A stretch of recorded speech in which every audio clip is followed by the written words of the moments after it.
A meditação sobre as obras de arte é uma condição visível onde você pode medir o alcance da sua leitura.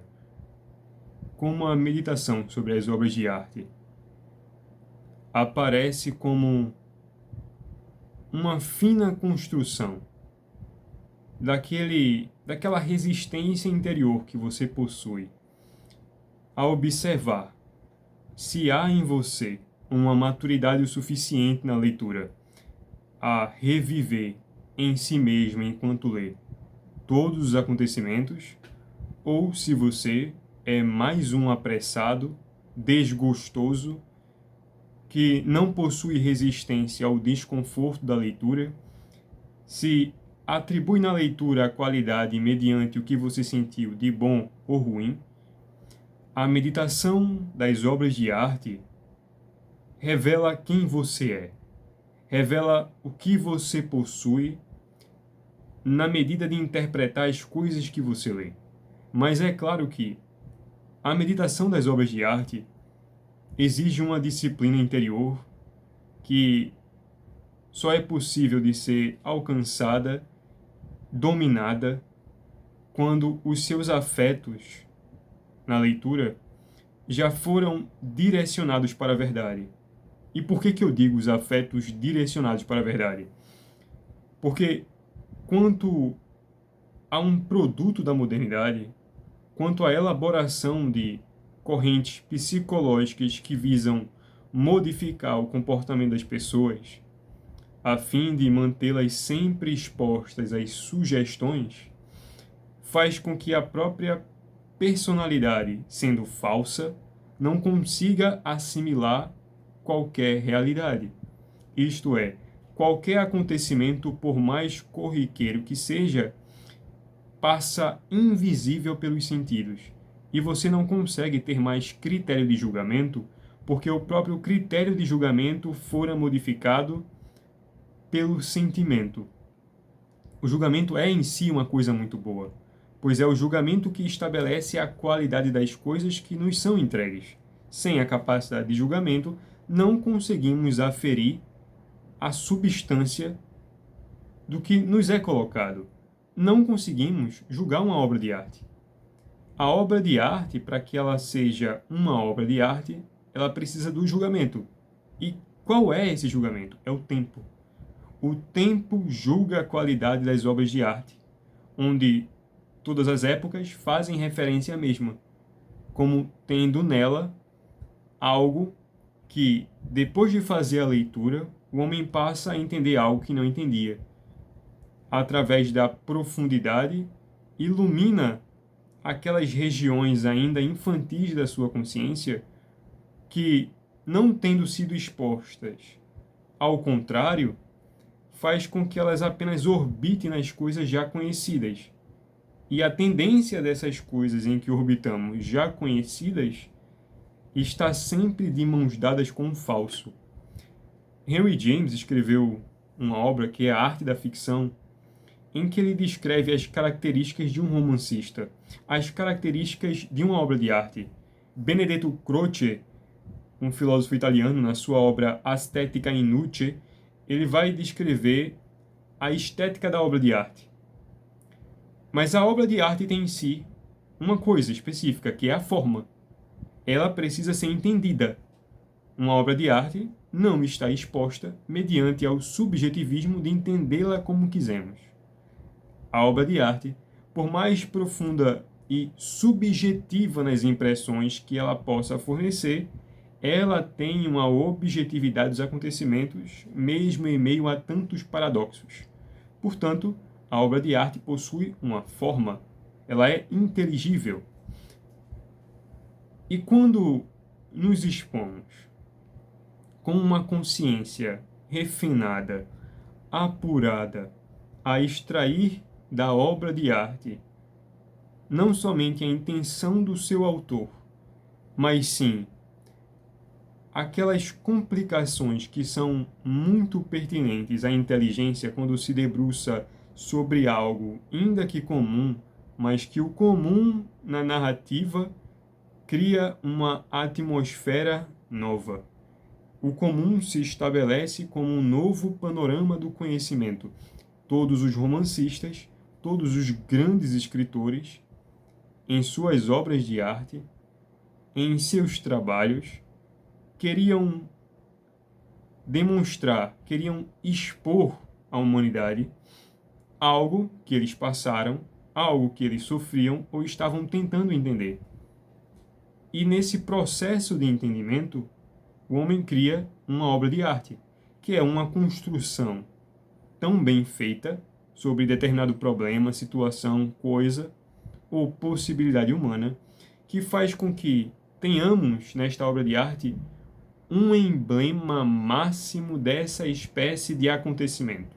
Por exemplo, quando se trata de um homem que, justificando comportamentos reprováveis, chega a um fim causando um dano a outrem, passando outra pessoa para trás, como é o caso do Crime e Castigo do Dostoiévski, como é o caso de Dostoiévski precisando receber o dinheiro dos seus trabalhos, sendo viciado em jogo, já gastando todo o seu dinheiro, e escreve a obra O Jogador, a fim de ele conseguir pagar as suas coisas, mesmo ainda sendo sujeito ao vício. Então, o homem, ainda que não se liberte do seu sofrimento na questão temporal, ao menos ao nível de consciência, apreende o dano que sofre e escreve sobre ele, como Dostoiévski. Quem sabe se Dostoiévski conseguiu se livrar do seu vício em jogo, mas escreveu uma obra de arte sobre isso, com uma profundidade psicológica que um homem, olhando para si mesmo, não possui a mínima, o mínimo pudor de revelar-se. E revelando-se, mostra à humanidade aquela característica que é comum a todos. Todos os homens estão sujeitos a vícios e defeitos. E nessa escala nasce a obra de arte. É aquilo que todos os homens passam, mas não conseguem descrever, e não precisam se livrar verdadeiramente, mas consciente do dano que sofrem. Escrevem. Por isso que todos os homens, padecem sempre os mesmos males, encontram nas obras de arte a referência de entender esses mesmos males, porque houveram homens que passaram por isso. Não importa qual seja o seu vício, não importa qual seja a debilidade que você luta todos os dias para vencer. Sempre haverá, e melhor ainda, houveram verdadeiros gênios que revelaram essas debilidades humanas a mostrar que você não está sozinho. Mas a meditação da obra de arte, o que ela vai trazer para você, além de comprovar a sua capacidade de leitura, vai medir o seu nível, ela vai lhe livrar de estar preso a certos conceitos onde os acomodados, os medrosos, os covardes se apoiam para julgar qualquer coisa que lhes aparece, não mediante um confronto da dúvida constante, porque ainda não entendem a profundidade do que estavam tentando aproximar de si mesmos, mas eles afastam-se, isso que é interessante, os julgadores precipitados afastam-se da obra de arte por tentar entendê-la. Não só por tentar entendê-la, mas por tentar esgotá-la.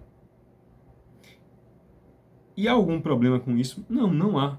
Todos queremos esgotar no conhecimento ou em um acontecimento aquilo que nos tocou.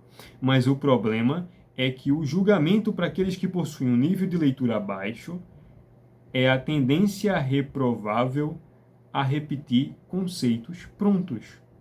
Você pode observar, uma das minhas maiores frustrações foi quando, muito mais novo, eu li pela primeira vez a obra O Coração das Trevas, de Joseph Conrad. E tudo que tinha sido escrito sobre críticos literários, infelizmente contemporâneos, e algumas outras pessoas do cenário brasileiro, principalmente universitários ou professores acadêmicos, era que o romance de Joseph Conrad era especificamente uma demonstração do colonialismo, uma grande futilidade, uma grande inutilidade de pensamento que mostra que esses indivíduos só conseguem pensar aquilo que é próximo a eles. Aquilo que o seu afeto já estabeleceu como uma verdade extremamente pertinente às causas humanas.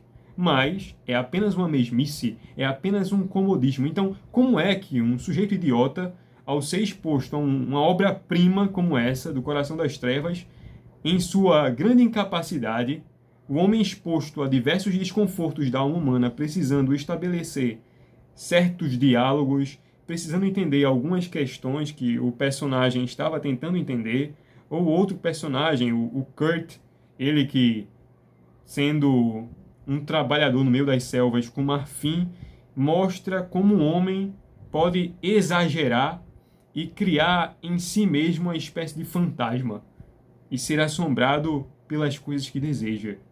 O problema é, as pessoas ao lerem um romance desse não conseguem mais pensar. Então você tem aí pessoas com mestrado, com doutorado, com maior formação e é exposto a um romance desse nível e tudo que conseguem observar é essa paralisia conceitual de ideologias. A sua mesquinharia só consegue alcançar as questões que são trabalhadas pela politicagem que ele acha que é importante e afeta a realidade das pessoas. Sendo que Joseph Conrad só utilizou isso como um panorama de fundo para construir um estudo sobre a alma humana. Mas, como o homem já tem a tendência, nós possuímos a tendência de estabelecer certas molduras, faz com que não vejamos muitas vezes o que está sendo dito. Os homens, tendo ouvidos, não escutam, tendo olhos, não veem, já dizia a Bíblia. Mas o problema com esse erro de interpretação não é errar, porque bom é que o homem erre no caminho da verdade, mas o problema é que esse erro vira o erro familiar e desejável. Eles repetem isso, e o pior, repetem com uma arrogância daquelas pessoas que, mediante um aparente esforço, alcançam uma certeza da verdade que mais nenhum outro poderiam dizer. E sentem-se felizes e realizados com a observação que uma criança de 5 anos poderia fazer. Ou qualquer idiota vendo alguma notícia na internet pode repetir o jargão, esses clichês. E é por isso que os grandes escritores, Karl Kraus bem disse, que as ideologias elas destroem a linguagem. E o problema é que o pensamento ele é construído pelo seu nível de linguagem. Então, se as pessoas que você assiste, se as coisas que você se expõe, se os ciclos que você frequenta, a linguagem dominante é uma linguagem que corrobora adotar certas características políticas, você é mais um idiota. E o problema é quando chega na obra de arte. Por quê? Isso é que é engraçado e interessante.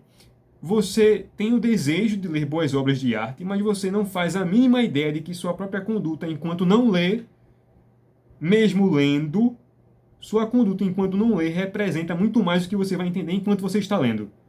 Não é necessariamente quando você está lendo que você vai entender. É como é que você rege a sua vida que vai dizer se você vai entender o que você está lendo ou não. É o que você faz, eu até comentei no vídeo anterior e vou deixar aqui no final, é o que você faz enquanto não está lendo. É as conversas que você tem, é as pessoas que você frequenta, é o que você escuta. São as informações que você estabelece como verdadeiras. E o problema é que, se as informações que você estabelece como verdadeiras são tiradas da mídia, são tiradas de conversações de grupinhos, são tiradas de conversações com pessoas que você acha que são inteligentes, meu amigo, sinto muito lhe dizer, você nunca vai entender nada da realidade. E a sua apreensão das obras de arte será sempre raquítica. Você vai ter uma espécie de contentamento com você mesmo, se afagando dentro de si, onde o seu ego vai imaginar que você entende alguma realidade humana, mas você não entende. Por quê? Na sua própria vida, os seus próprios problemas, você não consegue entender. E se você não consegue entender, é porque você não consegue meditar sobre eles. A característica da obra de arte é favorecer com que você tenha contemplações, pensamentos e uma capacidade construtora de uma nova realidade, onde a sua linguagem possa, desenvolvendo-se, mesmo que rastejando, conseguir dizer coisas maiores do que você já está habituado. a meditação das obras de arte é o reflexo de quão bem ou mal você conduz sua própria vida. Isso as pessoas não falam. Não importa se você é um leitor. Se você chegar para mim e dizer, eu li todas as obras de Dostoiévski. Fiz, bom, agora me fale sobre elas. Me fale agora da experiência interior que você teve enquanto as leu. A maioria das pessoas não sabem dizer, não sabem falar de si mesmos com uma linguagem que desenvolveram mediante um atrito dificultoso do próprio pensamento. O seu pensamento chega a certos limiares, a bordas que você nunca chegou. E a linguagem chega ali e diz, olha, eu não posso cruzar aqui porque eu não tenho tamanho para transpor. Eu não consigo. Você nunca desenvolveu a sua linguagem verdadeiramente. Você só é um leitor compulsivo. E eu posso estar falando aqui com pessoas que leem muito, mas eu tenho um certo receio com o seu nível de leitura ser tanta em que você, ao terminar um Crime e Castigo, um Dom Quixote, você terminar de ler Balzac, a primeira coisa que você faz ao fechar o livro é partir para outro. Imediatamente. Me diga o que você leu. Me diga um alcance interior onde você iluminou uma parcela da sua consciência que você mesmo rejeitava.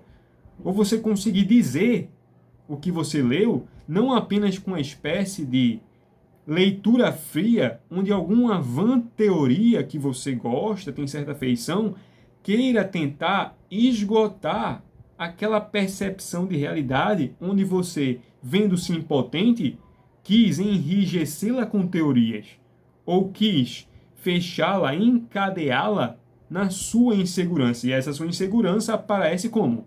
Aparece quando você tenta politicamente ou diante de qualquer ideologia ou o tema circular da sociedade, definir uma obra de arte. Isso mostra a sua fraqueza e a sua mediocridade. Você é só mais um. Você ainda não pensa por si mesmo. E o problema é que eu posso estar falando aqui com pessoas que já passaram dos 20, 30, 50 anos, ou são muito novas. O perigo é se você é muito novo e pensa assim. Que esse vídeo, de certa forma, traga algum choque e faça você olhar para si mesmo tal como você é. Não com a visualização do assoberbamento, do seu ego, de imaginar que porque você entende algumas coisas, você entende. Na verdade, você entende mediante o seu conceito. A realidade não favorece apenas o conhecimento que já possuímos, mas ela deve. E aí que está a parte interessante, é que as obras de arte fazem-nos dizer aquelas coisas que imaginávamos dizer muito bem. É uma das maiores delícias. Quando diante de uma leitura você está sob o indizível, quando um personagem passando por alguma situação, e aqui vem um outro problema da meditação das obras de arte, que além de revelar o seu nível falho de leitura, revela também a sua incapacidade em julgar. Por quê? Ou a sua pressa. Quando os homens se expõem à obra de arte, o que eles vão dizer? Se gostou ou não gostou. Ah, gostei ou não gostei. Mas isso não importa, isso não está dizendo nada. Isso é só mais um afastamento novamente da sua consciência a evitar o desconforto. Quando uma obra de arte se expõe até você, você precisa reviver os personagens dentro de você. Ainda que os personagens sejam medíocres ou muitas vezes extremamente complexos, não importa. Eu acabei de ler o livro de François Mauriac, que Thérèse Descuyot, que é uma mulher que ela é condenada, quase condenada por ter envenenado o marido. E aí demonstra a vida dela, retornando desde a infância, as suas amizades.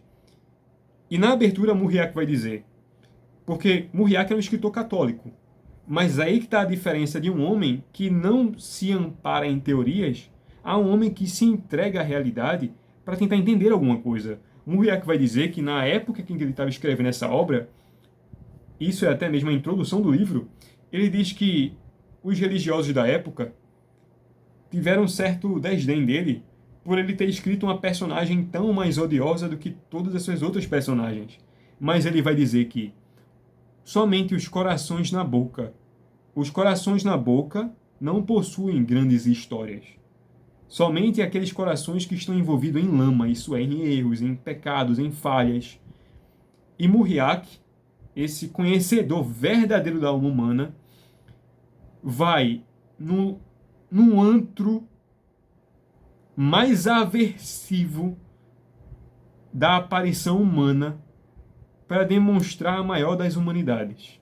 Então Muriac vai dizer, olha, vocês que me julgam por escrever uma personagem que não é moralmente religiosa, me surpreende que vocês acreditando na redenção, julguem-na. Ou seja, aqueles que acreditam na redenção das almas, condenam uma personagem por ela ser demasiado aversiva a certo grupinho. Isso acontece na sociedade. Como, por exemplo, nós temos um incapaz crítico literário, Antônio Cândido. Esse homem que, depois de ler José Geraldo Vieira, a primeira coisa que ele fala é em definir a sua obra como apenas uma observação de classes. O idiota, depois de ler um romance, no porte de José Geraldo Vieira, como A Mulher que Filho de Sodoma, a 40ª Porta, ele só enxerga a mediocridade das classes marxistas. Ou seja, ele tenta sempre amparar a realidade em suas teorias. Não importa que teoria você acredite. O que me importa é que, diante da realidade, você se curve e mostre-se impotente, a fim de que você entenda alguma coisa. Porque estamos sempre diante da presença do inescrutável. Mesmo diante do comum, mesmo diante daquele comum, onde já o costume nos faz prever as coisas. Você não tem domínio de nada. E como você não tem domínio de nada, você foge. E o seu fugir está sob a aparência de conhecimento. E aí revela que a sua meditação das obras de arte é falha, pequena, medíocre. Então você chegou até aqui neste vídeo e aí se pergunta, tá, entendi os erros que cometo e quero entender verdadeiramente como que eu interpreto as obras de arte. Como é que eu faço isso? A primeira coisa é, não tenha pressa em julgar. Não tenha pressa em julgar a obra de arte. Deixe que ela percorra, junto com o seu fluxo sanguíneo, aquelas coisas que você ainda não entendeu. E mais do que isso, que você não tenha pressa em começar o próximo livro, mas sim que aquelas questões que foram diferentes para você, desgostosas, e que exigiram uma atenção sua que você não está acostumado, eu tenho certeza que você passa por isso. Muitas pessoas que estão aqui que leram Dostoiévski, eu tenho certeza que se conversarmos sobre, e eu pedir para você descrever com exatidão as sensações interiores do personagem, você não vai saber. O que você vai fazer é, mediante o julgamento que você fez, tentar caracterizar o personagem por alguns comportamentos. Você vai tentar fazer uma análise comportamental, mas vida interior, zero. Porque você não refez dentro de si os comportamentos, muitas vezes, de um personagem reprovável. Você não sabe como é existir, como eles existiram. Porque você não fez o esforço imaginativo de sentir aquela realidade na pele. De sentir o temor, a dúvida, a dor, a ansiedade. Você não fez isso. Você apenas leu como mais um livro na sua lista infinita de leituras compulsiva ou na sua pressa em dizer que leu o livro. E eu tenho certeza que a maioria de vocês que estão aqui, muitos de vocês, todos estamos sujeitos a nos comportarmos como crianças, porque, infelizmente, não somos ensinados, não possuímos modelos de verdadeiros homens de gênio que orientam as inteligências. Precisamos nos virar. Mas ainda bem que existem os grandes autores, homens como Henry James, grandes críticos literários, como Otto Maria Carpo, que demonstram como é que você lê uma obra de arte. Se você pegar as observações de Carpo, os escritos dele, falando sobre a literatura alemã e italiana, você vai observar como é que um homem de gênio lê. Uma vez perguntaram para Carpo se nas leituras que ele faz fichamento. Carpo olhou para cima assim com aquele aves. Você conhece a educação europeia? O brasileiro tem esse costume de fichamento, de fazer resuminhos. Isso é muito... É um modo apequenado, é um modo diminuído de ler as obras de arte. As obras de arte são feitas para você vivê-las dentro de você. Se você passar mais tempo prestando atenção no texto e tentando compartilhar do suor das cenas, você vai passar muito menos tempo precisando fazer fichamento. E quando você pegar a caneta para escrever sobre o que você leu, você vai fazer uma observação quase literária. e não descritiva de pontos do romance. O problema é que você tenta ler as obras literárias como um crítico de literatura. Só que você nem sequer tem cultura literária suficiente para ser um crítico da literatura. Você tenta fazer uma coisa errada no lugar certo. Você tenta fazer algo que você não conhece o que está fazendo. Se você é um leitor, se você não quer ser um crítico literário, olha, o crítico literário ele só é crítico literário depois de ter lido muito. Depois do homem ter esgotado a literatura. Ele leu todos os gregos, todos os latinos, todos os romancistas italianos, os poetas, os franceses. Depois de ter alcançado uma cultura literária vasta, aí você tem a possibilidade de opinar, porque você tem o panorama de fundo de comparação entre as obras de arte. Então, se você não tem cultura literária suficiente, o seu julgamento é medíocre. Serve de nada. Você precisa ter paciência consigo mesmo e entender que você é apenas um novato, um iniciante. E que mesmo tendo lido muitas obras de arte, você leu muito mal. Se você não consegue reconhecer isso, meu amigo, como que você vai conseguir entender a realidade? Para você dizer uma coisa muito óbvia na realidade, você precisa de uma linguagem tão assertiva que constrange as pessoas. Mas não é que constrange as pessoas através de uma linguagem execrável, onde você queira humilhar. Mas é que a verdade, ela se reveste de uma linguagem tão assertiva que dói. É como uma ponta de uma lança aguda. As pessoas não têm resistência para isso. Por quê? Porque no fundo da sua fala tem uma corrente que vai, dentre todas as leituras que você fez, a todos os pensamentos que você alcançou enquanto lia. E mais ainda, enquanto não lia.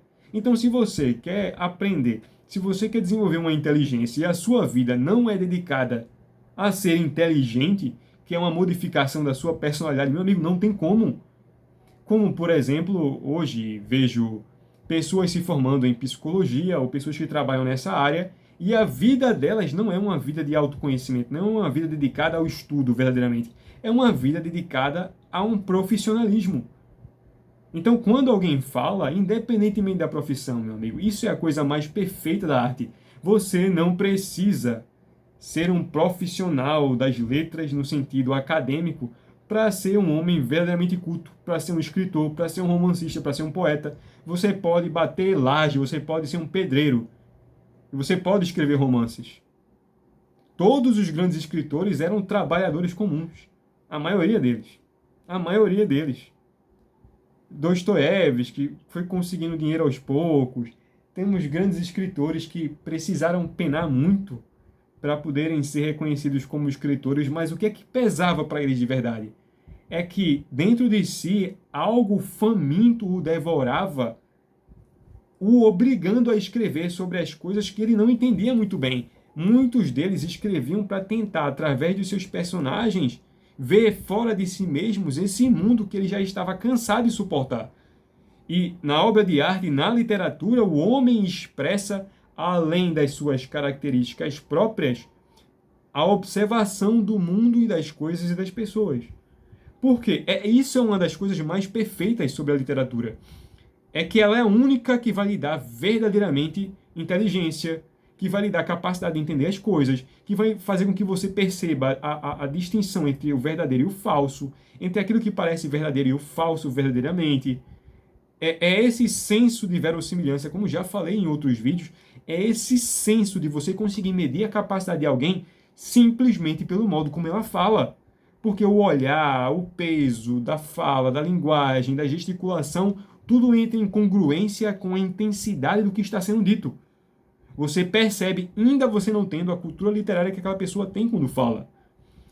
E é esse termômetro que você precisa ter para julgar bem as coisas, as pessoas e as suas leituras. Sem isso, sem essa capacidade de meditação sobre as obras de arte, você não entende nada. Isso é uma coisa engraçada. Porque para você entender sobre as coisas, você precisa ter um alcance imaginativo e precisa ter a matéria-prima da linguagem para dizê-la. Então, se você não tem uma nem outra, o que você faz é completamente pervertido. Se você tem apenas a imaginação, porque você acha que é um indivíduo com imaginação fértil, mas não tem linguagem, você vai morrer com o próprio fogo, porque você não tem alcance de dizer. Mas se você tem apenas linguagem e não consegue imaginar, você vai ser quase um teórico.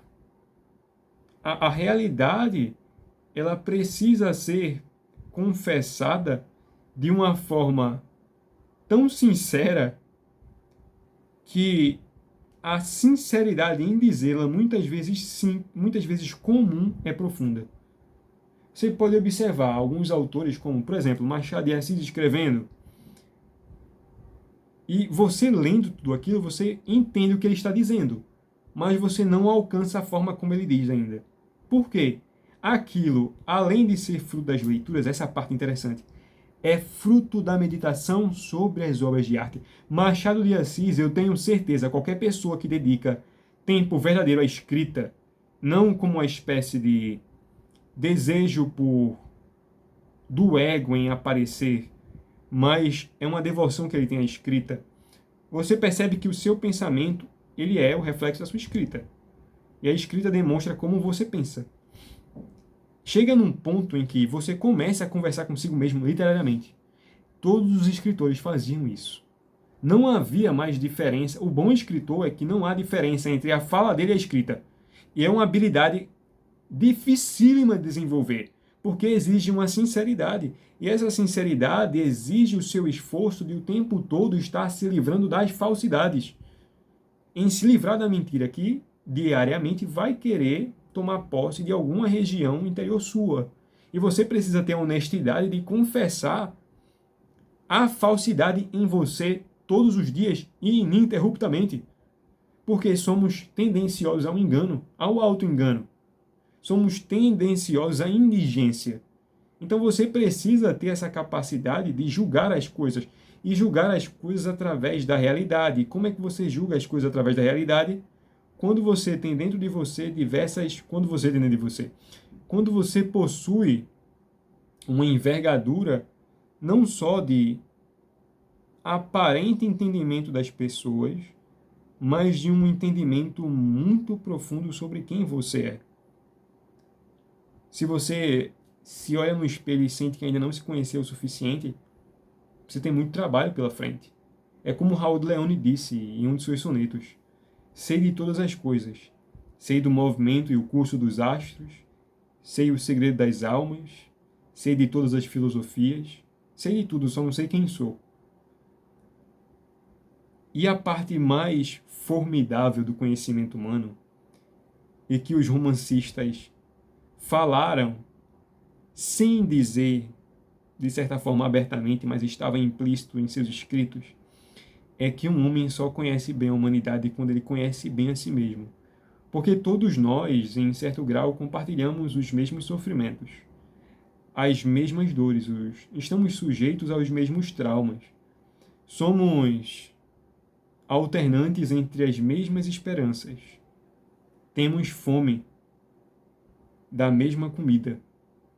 Ainda que não faça parte do mesmo cardápio, temos sede da mesma bebida. Desejamos ser amados, de certa forma. E nesse aprofundamento, nessa dedicação ao que há de mais verdadeiro em você e ao que há de mais falso, é que você começa a entender as pessoas. Você passa a entender as pessoas quando você passou tempo suficiente confessando a você mesmo sobre você. Essa é a suprema arte e a necessidade das meditações sobre as obras de arte.